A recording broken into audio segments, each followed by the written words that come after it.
In the name of the Father, and of the Son, and of the Holy Spirit, Christ is among us. I think most people that watch this will know who I am, but if you do not, I'm Father James Blomley. I'm the rector, priest here at St. Nicholas Orthodox Church in Murphy, North Carolina. This is the first of 5 lectures that we'll have recorded and put online that are deal with or are part of what we are studying during the Lenten season this year, up until through Holy Week, and then maybe a little bit past Pascha as well. And it's a little bit different from what we usually do. Ordinarily, we take a book or an author, and we study that book or we study that author, or we take a book of something from the Scriptures, a particular book from the Bible, but we really focus ourselves on this. This year, for various reasons, I thought we'd try something new, something different for us anyway. And that has to do with an exploration not of a particular author or writer or father of the church, but having to do with the way in which Orthodox respond in particular times.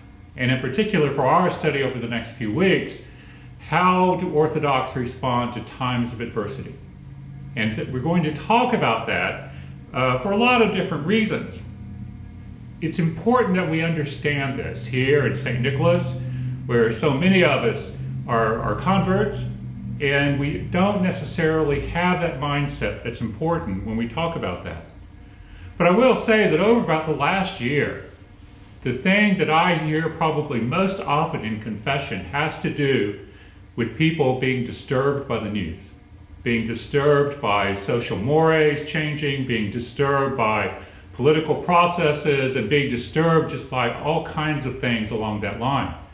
And for a number of people, more than a few, I've told them that really what they need to do is, and what I want them to do, is to stop watching the news, to remove your mind from that, try and clear it so that you can focus on things that are more meaningful. So that was kind of the genesis of what we're doing here.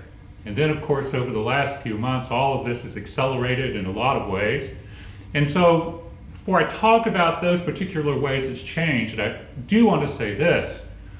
It's not my intention, and it's not what's going to happen, that this becomes some kind of debate over whether or not some policy is evil. We're not going to go take sides on this business.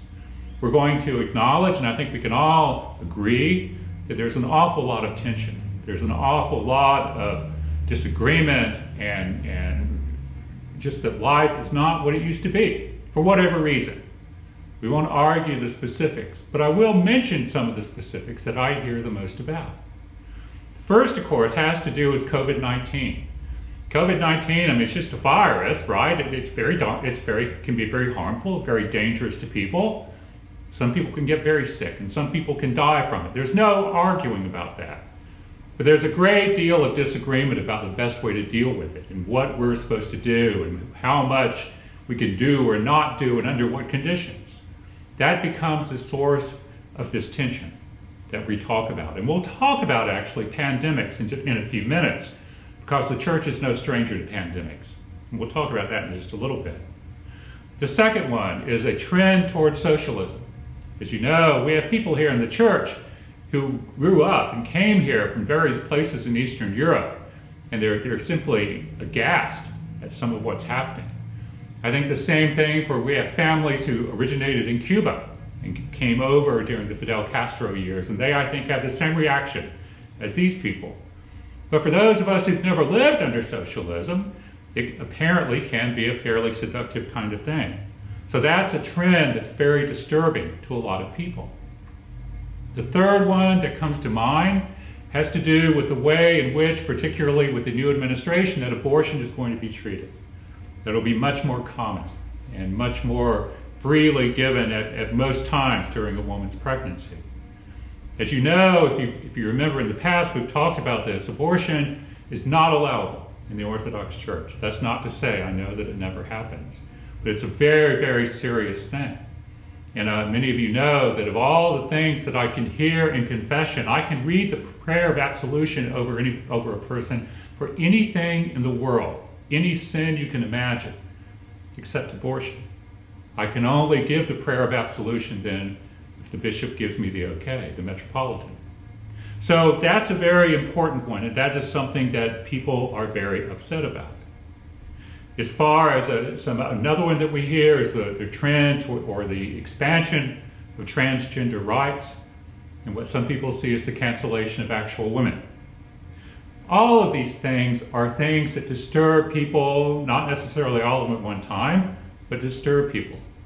And when we are disturbed, it's hard for us to focus on God. It's hard for us to focus on the kingdom of God. It's hard for us to worship. It's hard for us to pray. It's hard for us to do the things that we know that we should do. So all of these have very serious implications for Orthodox Christians and serious implications for the way in which we live our faith. And so this is something that it's very important for us to look at and to understand the right way, not necessarily to approach each of these issues individually, but when our spirits become disturbed and our souls are upset and troubled, what are we going to do about that in order to regain our equilibrium and regain our rightful place as children of God? So we will, and you'll understand, that we're going to take these trends together as being a danger to living an Orthodox life. Beyond that, this is not open for debate. Except, people want to talk to me about it, that's fine. But I don't want this to devolve into some kind of debating society. Some people in favor of this, other people not in favor of that. The real question is, how do we deal with adversity and even hostility as Orthodox Christians? I went so far, I wasn't really going to do this, and I decided that I would, I think that we have an icon here in the church that I think would be very meaningful to us if we kind of keep it in mind while we go through these weeks and we study these things and we go through Lent, Great Lent, and Holy Week. And that's this little icon here, which is the faces are obscured from age. They are, and you guys know, if you've seen it up close, that it's been around. It's taken some damage. It's been carried around, and there's a very good reason for that. If you don't know the story, this icon was brought to the United States around 1917 or 18 by a young woman named Elizabeth Karpov. Elizabeth and her family lived in Russia, and she was a teenager, and they fled the revolution. They went, it took them a kind of a roundabout route, but eventually they ended up in San Francisco, where Elizabeth lived for the rest of her life, and in fact for a number of years was a parishioner of St. John of Shanghai in San Francisco, a saint of the church. So she had actual experience with the saint. This icon was brought to us by her granddaughter, who for various reasons decided it needed to go to a church, and I guess we're blessed that we are the church that it came to. But she said that her grandmother, every day of her life, until she died, would be in front of this icon. She would read her prayers in front of this icon, and when she prayed about things that troubled her and upset her and frightened her, she would be in front of this icon and she would be praying. Nowadays, now that we have this icon here, and I know Elizabeth's story, we commemorate her every Sunday or every liturgy on the discos, among the other reposed. We ask God's mercy on her. I'm sure that she has that. But if we think about Elizabeth and her story, about fleeing where you live as a young person, about trying to escape from a dangerous situation, and then going someplace that you have no idea what it is like, and what's going to be awaiting you, and all the reasons that travel was dangerous throughout all that time, then we can understand that adversity is nothing new for the Orthodox, not in any way at all. And so the question then becomes, if, like Elizabeth Karpov, we are threatened with adversity or uncertainty, with changes that make us feel uncomfortable, how are we supposed to do this? Well, the Orthodox Church is no stranger to this kind of thing. Just a few weeks ago, I saw something where Metropolitan Hilarion of the Russian Church made a comment in an interview that no other church had faced such persecution as the Orthodox Church. And that sounds like a really, extreme kind of statement, but in many ways it's true. There have been very few times that in one way or another the church has not been under some kind of attack. In the very early days, the Romans would occasionally have these spasms where there would be many, many people martyred for one reason or another because they wanted to bring these Christians to bear. They wanted to make them obey them and act like all the other citizens, and that wasn't going to happen. Later on, armies of Islam were the problem. Later on, in fact, there was conflict in the West, and this is true throughout the entire Orthodox world. Of course, it started in the Middle East, and then the missionary trips of the apostles and the evangelists went on and gradually spread throughout Europe, into Asia, and into Africa. And so we know that history of that. And so even in the times when the Byzantine Empire was strong and Constantinople was among the greatest cities of the world, even then, the borders of the empire were fluid. In some years, they would go farther. Other years, because of the constant wars that were going on at the borders would shrink and people would find themselves living in hostile territory. The same thing happened in many other places. It happened in Eastern Europe in the Middle Ages with the Tartars. It happened in all kinds of places throughout Europe. It happens today in Africa. It happens all over the world in many, many ways. So how have people over 2,000 years lived with adversity and with fear and even with panic or pain? Well, let's look at a few specific examples of adversity that the church has faced. And I kind of have two or three different examples here. And the first has to do with pandemics, since we're in the midst of one. If you look back historically, there have been a lot of pandemics that have caused a lot of damage. Of course, the one we think of mostly in the United States is the Spanish flu of 1918, which was extremely bad. Worldwide, it's estimated somewhere between 20 and 50 million people died from the Spanish flu. Before that was the Black Death, the bubonic plague. In 1346 to 1353, again, many, many, many millions of people died. But maybe the worst one of all came earlier than that. And it was something that the historians and the epidemiologists say may well have killed half the people in Europe. And that's the plague of Justinian in 541, 542. They say it was 25 million people, but there weren't that many people in Europe at the time. And they say that could have been half the population of Europe that died in this plague. The historians tell us that it was a particularly brutal plague. If you remember Ebola several years ago and the way in which they died, that's how the victims of Justinian's plague died. So what were people doing while all these things were happening? Well, one, of course, is that, and as is usual in the church, people would go out and they would help the victims. In fact, in the Spanish plague, if you'll remember, there is a particular priest who's a newly declared saint, Saint Nicola Elias Yanni, who was a Lebanese priest serving in a parish in Nebraska. And he went and he ministered to so many victims of the Spanish flu, all not just in near where he lived or where he served, but for hundreds of miles around. And finally, he himself died from exhaustion from what he had done for all of these people. But he went and he helped so many people during that time. And that, in fact, is a typical Orthodox response. To not so much kind of fold in and hide ourselves, but to make ourselves available to those in need. Well, a second one has to do, if we think about abortion nowadays, we think about kind of a medical procedure, but abortion has always been with us. Throughout the Roman Empire and even in periods prior to that, it was available and people would do it by ingesting something, herbs or something of the sort, that would cause a miscarriage. But then if they had the baby and they didn't like it, there was a custom, especially among the Romans, to go up into the hills, put the baby down, and leave. And it would be there, they would call it exposing the child.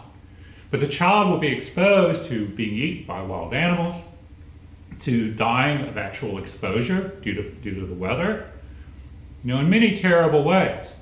How did the Christians, at that time, they were all Orthodox, how did they respond?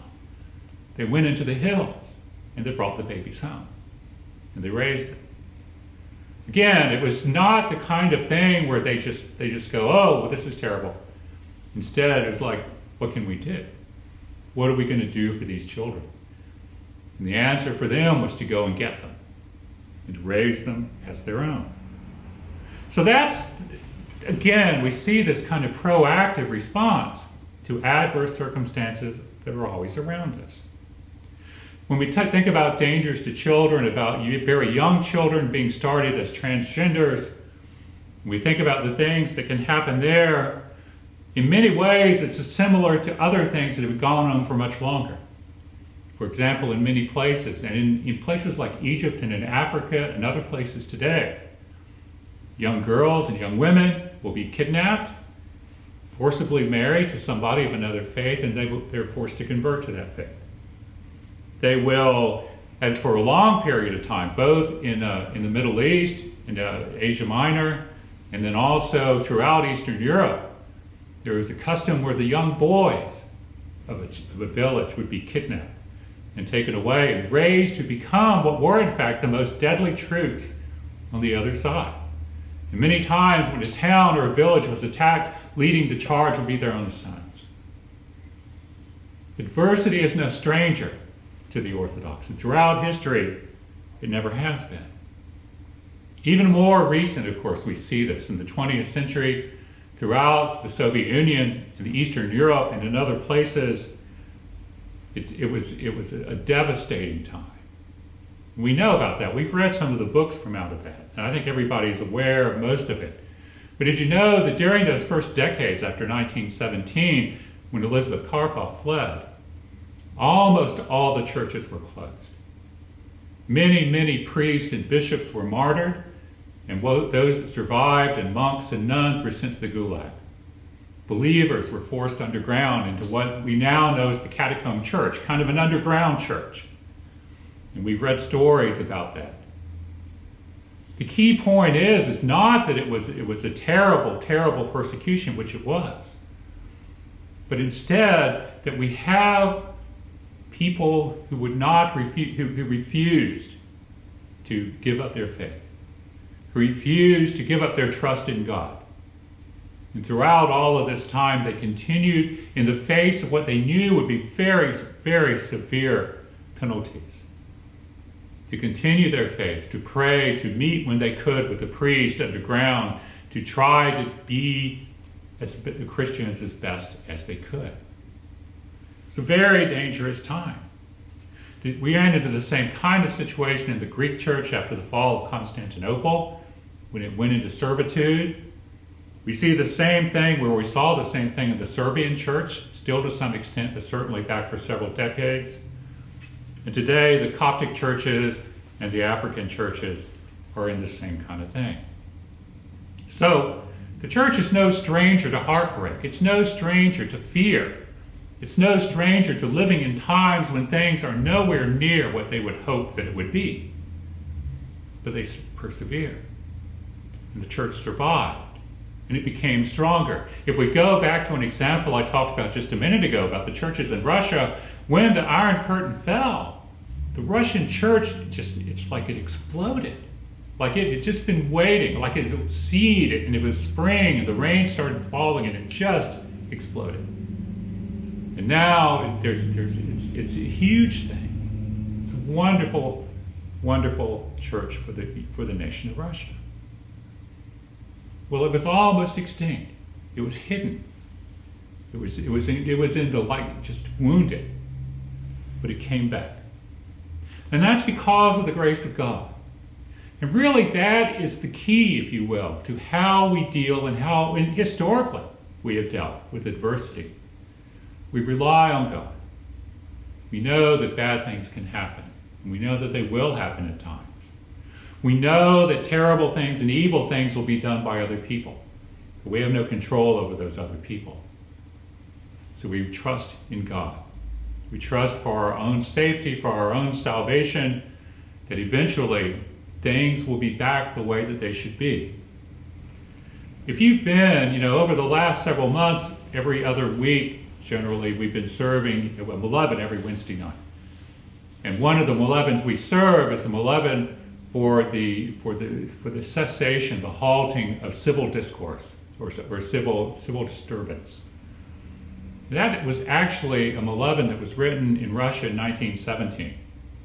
And it was served in all the churches there until as long as they could serve it. God didn't really respond to them in the way that we would think of until some 70 years later, something along that line. But that doesn't mean that he wasn't there. It doesn't mean that he wasn't acting in their lives. It doesn't mean that he wasn't doing things for his people and for the safety and for the salvation of his people. That, I think, is what we need to learn as we think about things. If we ever feel uncertain or afraid, if we feel like things are out of control and we have no control over what's going on, if we feel like the world has changed and we no longer recognize where we are or what we are doing, then we need to follow that role. We need to follow that role model that's been modeled for us for centuries and centuries and centuries, for 2 millennia. The courage and the mind of the church. So in the weeks to come, in 2 weeks, every 2 weeks we'll do a lecture like this, and then we will have discussions about it. And the 2 discussions, the first discussion will be not today, this Friday, but next Friday, during Lent, when we start serving the salutations of the Theotokos on Friday night. After the Friday night service, traditionally, we always have a Lenten meal. And that'll be the first time where we will have a discussion about what we've talked about and what we've read and how we understand these things. So we'll have that first discussion a week from today, on Thursday evening after that salutations, or Friday evening after that salutation service. Well, then we'll have a more general kind of meeting or gathering at 4 o'clock the day after, 4 o'clock on that Saturday. And that will be here in the church. It'll be live. We'll also open up the Zoom thing and people can participate via Zoom. And we can talk about these issues. We can talk about what we've learned. We can talk about what we're afraid of. And we can talk about why we're hopeful. And then each week we have 5 sections altogether. The next thing that we do will be a discussion of the book Thinking Orthodox, Understanding and Acquiring the Orthodox Christian Mind by Eugenius Constantino. And that, I think everybody has a copy of that book. I think that's an essential beginning. The third week, we'll be looking at another book called The Refuge, which is a collection of writings by St. Ignatius having to do with prayer. Because prayer is instrumental in being able to gird ourselves and to have courage and to have faith in any time of adversity. And I should say, we talk about political adversity, but many times we find this in our own life. If we lose somebody that we love, if a relationship is ruptured, if our life seems to be turned upside down, if our own health goes bad, it's the same kind of thing. And so we'll be talking about those particular ways. During the 4th session, we'll be talking about modern saints and the way in which they dealt with this. We'll be talking about some of the very modern Greek saints who are just now being canonized in these years. We'll talk about some of the others, the Holy New Martyrs of Russia, some of these other people, and we'll look at their lives and say, what can they teach us? How can we learn from these people? How can we learn from the faith that they have? And then finally, for the last one, we'll be looking at the way in which ordinary people, we looked at saints, right? The next time around, we're going to look at ordinary people, and we're going to start doing that through some of the spiritual counsels that were left to us, that were given to people in different times and in different places when they were struggling with problems in their own life. There's a couple on the list that you have, the Saints Barsanuphius and John, another one about Russian letters of spiritual direction from the Stars of Optino. But there are others out there as well, and I urge you, if you find one and it looks like it's something good, you should look at it. Because when we see that the advice that the saints have given others as they struggled with their lives, we may see an answer for our own life, whatever that may be. So I hope this works out. I hope it's good. If it's not, tell me that, I guess. But let's all try and work hard at this and try and understand this. Because no matter what happens politically, no matter what happens anywhere else, in our own life, we will have trials and we'll have tribulation. And we need to know how we should react when those things happen. In the name of the Father, and of the Son, and of the Holy Spirit, glory to Jesus Christ.